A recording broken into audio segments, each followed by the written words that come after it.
Thank you to the organizers of this remarkable Harvard Black Alumni Global Changemakers Conference. Distinguished ladies and gentlemen, good afternoon. Let me start by congratulating all of the award winners.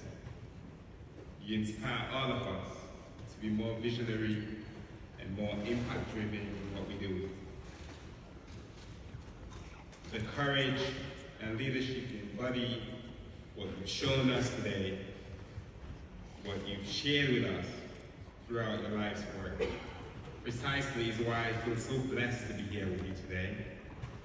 All of you powerful Black Harvard alumni. You know, the last time I was on this stage, I was a senior studying engineering at the college. My task then was to introduce the person who was coming to give the lecture, a guy called Bill Gates.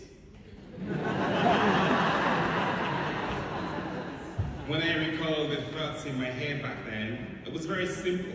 I thought, what did I need to learn on campus so I could go back and give back to my people? However, the journey back here today, 14 years later, hasn't been as simple as I thought. When I graduated from Harvard, I went down the road to pursue my PhD at MIT, working on prosthetics.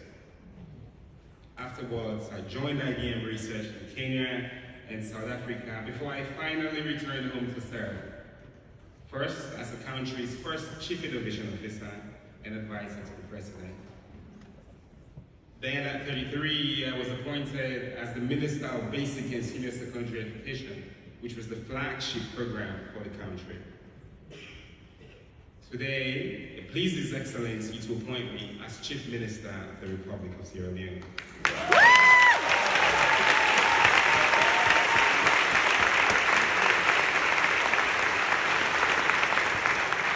It has been very difficult for me to put an address for this event. I mean, the conference is called the Global Changemakers Conference. Everyone here is already driving impact in their own ways, and we've already seen from the amazing award winners and conference attendees. So what really was I going to tell you? So I'll tell you about Sierra Leone. Not the 1987 movie by that title, and certainly not the horse that lost the 150th Kentucky Derby by a nose. I'll tell you about Sierra Leone, not as a symbol or a representation of Africa, but as one of the countries of Africa. And I want you to imagine how we can use Sierra Leone as an example to engage as America, as African Americans, with the people of the continent. Yes, as Chief Minister, I might be slightly biased, but allow me for a second. And since, you know, this is a lecture hall after all, I took organic chemistry in this hall. We will learn a little bit of history. In July 1839, in a case known as United States versus the Amistad, a Sierra Leonean, Changemakers, and his fellow Africans won a U.S. Supreme Court case that fought for their freedom on board the slave ship. There's the many other acts of bravery by Africans and African Americans after that incident, before after led to the abolishment of slavery in the United States in 1865.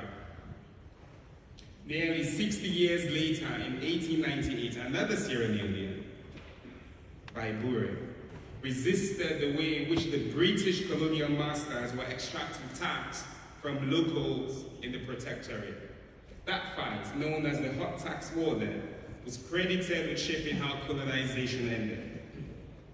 In Sierra Leone in particular, it laid the basis for the involvement of traditional leaders in national governance and legislative processes. Our paramount chiefs still serve in the parliament in Sierra Leone. 120 years after Changemakers' revolt at sea and his victory in the US Supreme Court.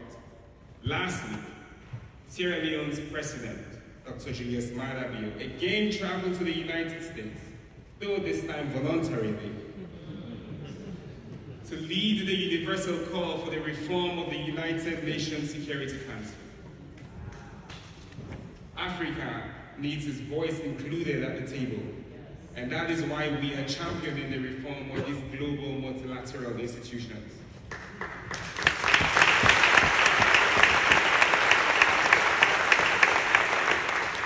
Our voices matter, and they must be heard. Sierra Leone was president of the United Nations Security Council in August, and it was the first time ever that the United Nations Security Council had a dedicated debate on its reform. We want to thank the United States for coming out really strongly last week in support of Africa's position of requiring 2 permanent seats at the UN Security Council.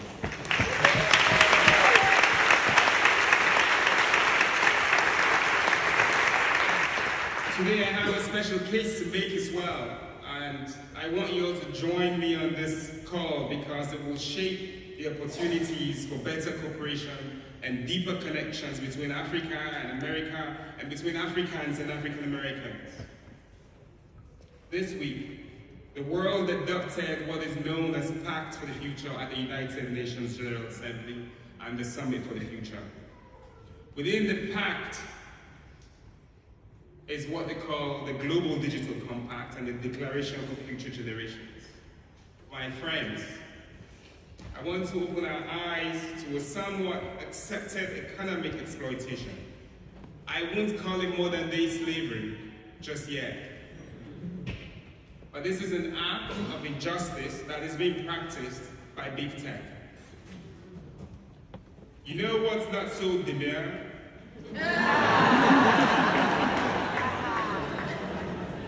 When many creative and young Africans produce digital content, consume content, pay to boost content on social media platforms, but because of where they are born, they are not eligible for monetization because these big tech companies haven't understood the power of radical inclusion.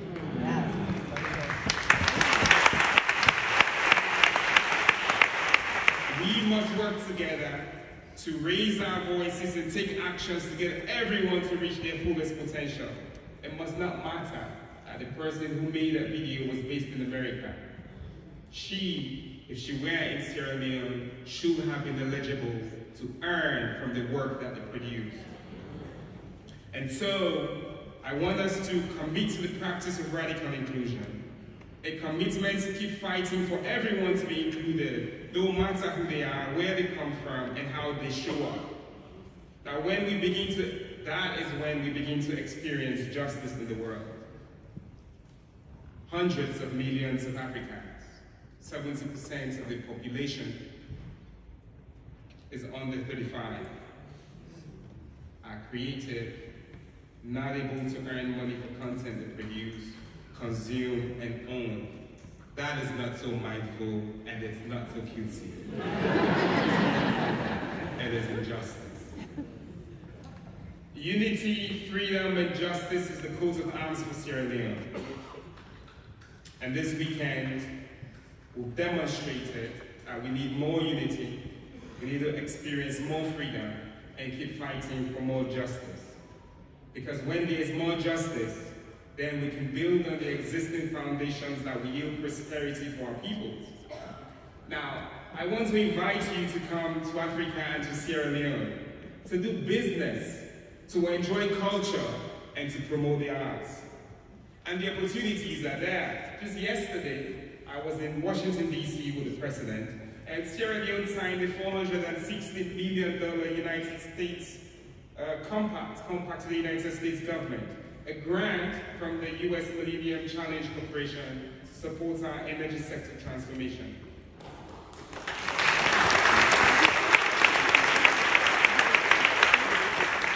In addition to these existing to the existing finance from the USDFC, the International Development Finance Corporation, the exposure of the US government in Sierra Leone alone is $1.3 billion.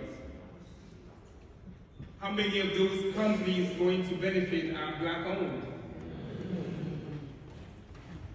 I invite all of us to come and compete and invest with us in sports, in agriculture, in technology, in mining, in energy.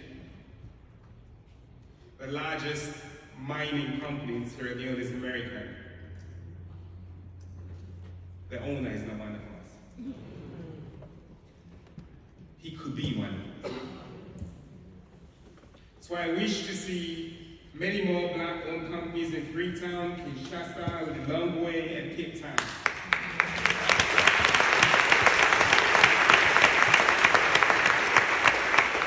And we must do so not from a place of guilt or shame, but a place of great history full of resilience. Not from a place of silence and exploitation, but a place of fighting for equity and justice for all. Certainly not from a place of uncertainty, but a place of strength and courage, because we know that when we work together, nothing can stop us. I can speak today as a politician because I am. I also, however, speak as a proud and powerful Black Harvard alumni.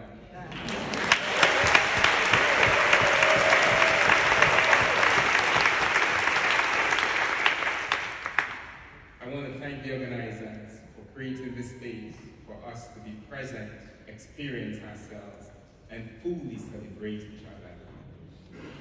The relationships we formed here as students and the networks we've expanded as alumni must be used to promote and invest in each other and into our countries and our communities. It's not us versus them. It's not Africans versus African Americans. And it's not giving versus receiving. The opportunities are there, and if we approach them from a place of respect, equity, and justice, I believe that together we will deliver on our cause for a more just society.